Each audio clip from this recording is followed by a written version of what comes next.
All right. Good afternoon, everyone. This is Tanya Darton, Communications Committee Chair for MFCA. And today we have the pleasure of talking to Kourtenay Schley. Fly. Very close. Schley. I should have asked that before we started recording. Okay.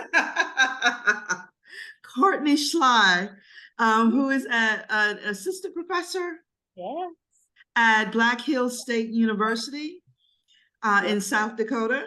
And Yes. so we have a few questions we'd like to ask Kourtenay just to get to know her a little bit better. How are you doing today? I'm doing well. Thank you. Good, good. So you'll start this off by just asking, to tell us a little bit about your journey, from, PhD to where you are now. Okay. Well, I defended and graduated from Oklahoma State University, Spears Business School. And I was struggling. I was like, where am I going to get a job? One of those doubting myself, questioning myself. But my husband and I are both from South Dakota area. And of course, we have two children and we wanted to stay close to grandma. And grandma lives here in South Dakota, both of them. So Black Hill State had a advertisement for a business professor, and I applied. I defended my dissertation in May 2021, and I started this job in August of that same year. So, Oh, cool. yeah. Fantastic. That's, I was wondering how you got to South Dakota, but you're from South Dakota. Yeah. Very My cool. mom's side from here. Yeah. Okay. All right. So, and so what's your area of study? My is organizational behavior, and my area of interest is race and gender. Okay. All right. So with that in mind, what what of your research are you most passionate about today? Well, my research interests came out of my years of experience in management. I have 10 years experience in human resource management. I was HR director, and it was an experience in that in those panelists, in those rooms, and the discussions that we had in there, it would be the words, right? It'd be like, we want to diversify. Why aren't there no women applying? And it'd be from a practical standpoint, we'd have all these applications of all these wonderful women or these minorities, these people applying. And then in the discussion area, you would think, wow, you guys would really be pulling for these people. And they don't. Actually, it was harder. Women were harder on other women. And I had an inkling. It was just a question of why. And that informed my area of research. What is causing these type of behaviors where similar others don't support each other? What's bringing it out? Because it's not like there's not qualified people. Right. They're fine. They're not getting in the door. And a lot of it did stem from the attitudes within the panel, what they brought with them. And in my area, what my dissertation focused on particularly was the tokenism and how being a token affects your behavior.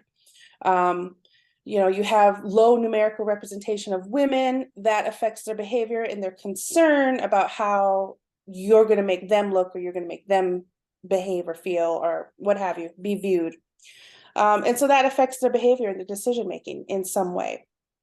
So I was always interested in how not having diversity affects the actual implementation of diversity. It's very hard, but it's kind of what comes first, the cart, right. putting the cart before the horse.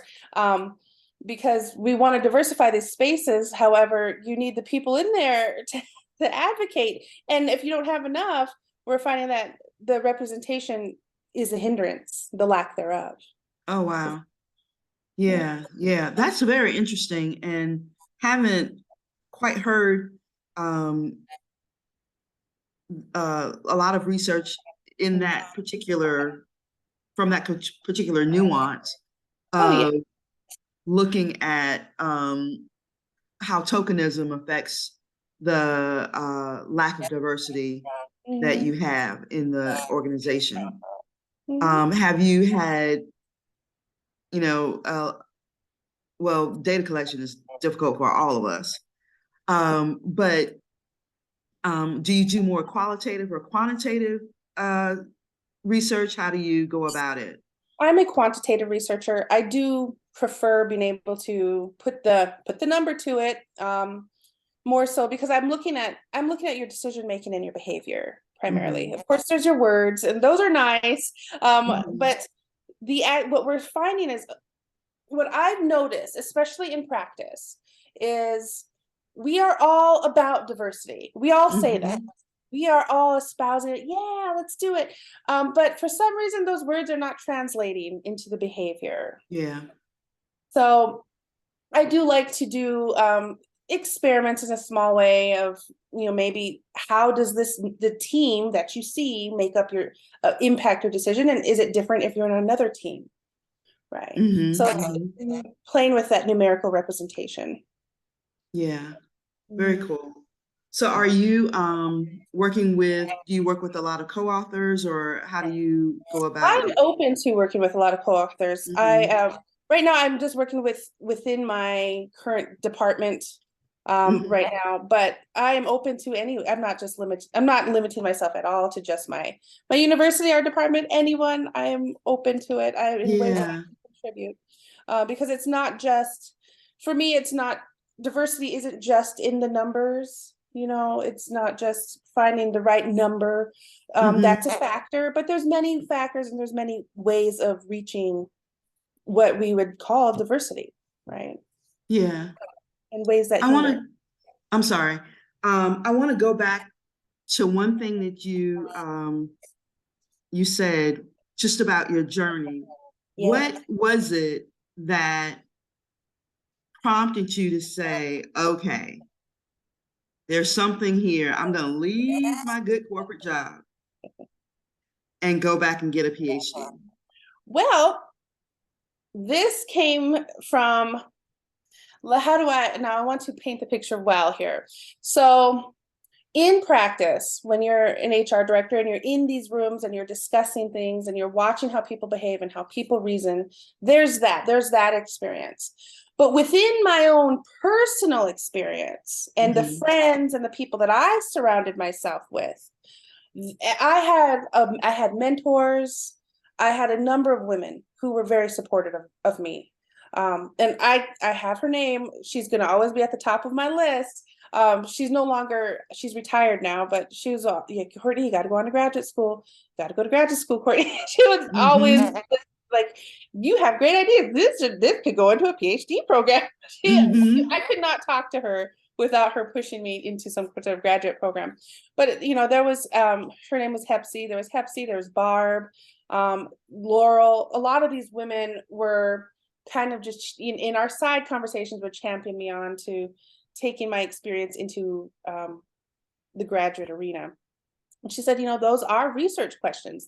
Yeah. Um, they're not because what you're noticing was a phenomena Mhm. basically, and then you can ask those questions and you could form a paper off of them. And I didn't at that time understand, and no one does when you're outside of the ivory tower. You don't Mhm. know how the whole process was going to be, and I didn't. So I was hesitant, but I was open.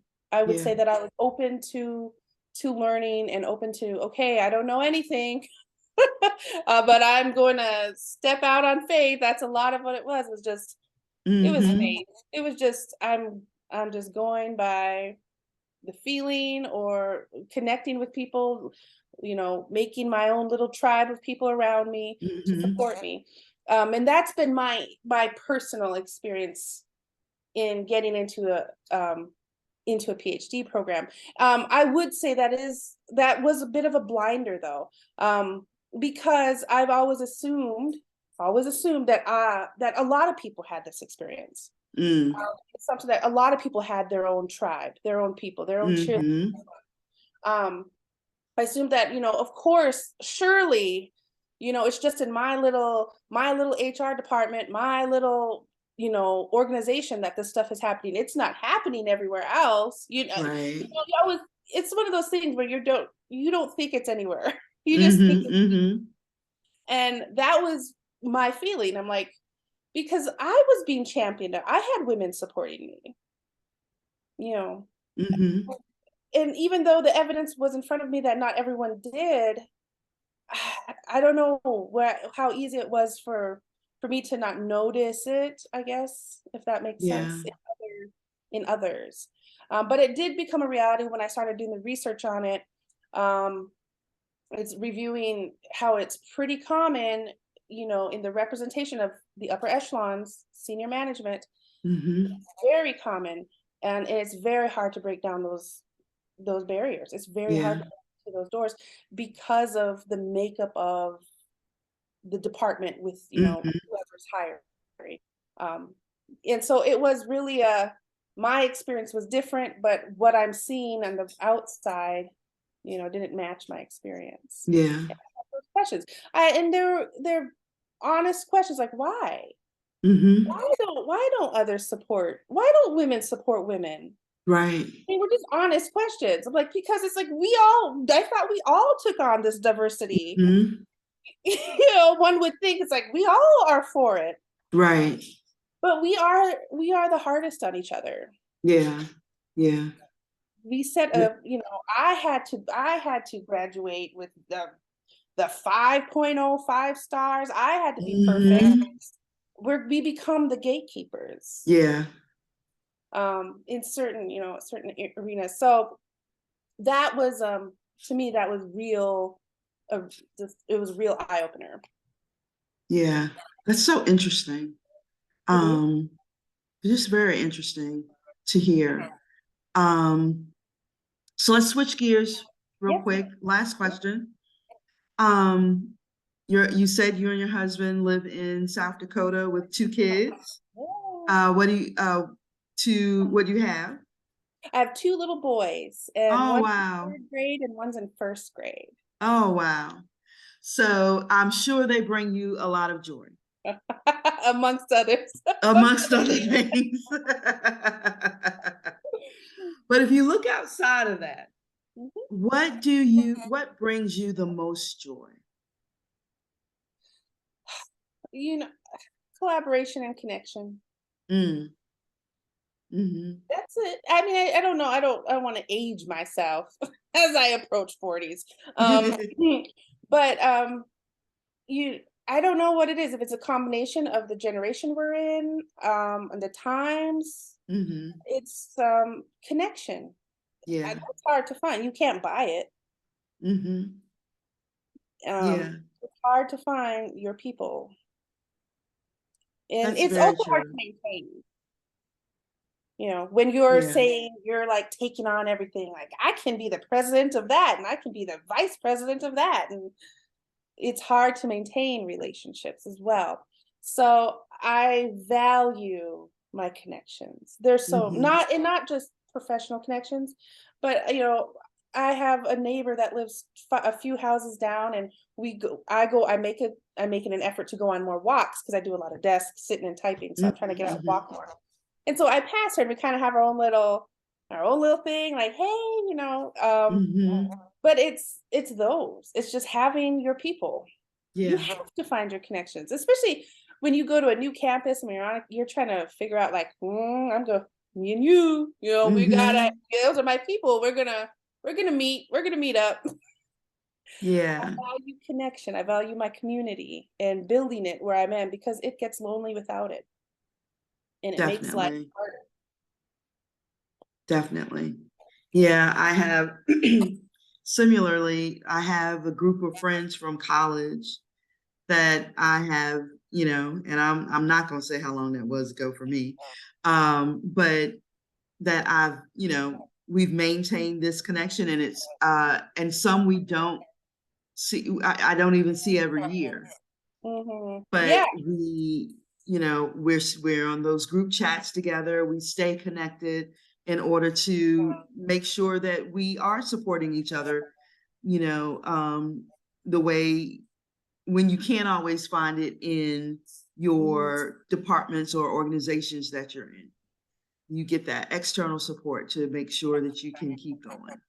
So yeah. And to know that you're not alone. Mm-hmm. I think we do that a lot, is we always feel like we're the only ones that feel this way. We're the only ones struggling with this. You know, if you just talk to one person, you're going to learn you're not, you weren't, or it's par for the course. Everyone was that stressed out, you know. But when you are isolating yourself, or when you're deep within the thought and writing things out, you have to make a conscious effort of getting away from the computer and getting out and just going to the grocery store and interacting with your own kind. We are, you know, we are very social people. We need others. And so I'm very about my community and who I surround myself with, and ensuring that I'm always touching base with somebody. But I do the same thing. I still text my girls and Mm-hmm. try to make sure that I maintain those relationships. Yeah. Yeah. Well, thank you so much, Kourtenay, for taking the time to talk to us today. It's been a pleasure getting to know you, and hopefully we can, you know, people who watch this may want to get in touch with you, especially about your research, because it's so very, very interesting and important. Yes, So thank you again, and we look forward to hearing more from you as we go on. thank you. You're welcome. Bye, y'all.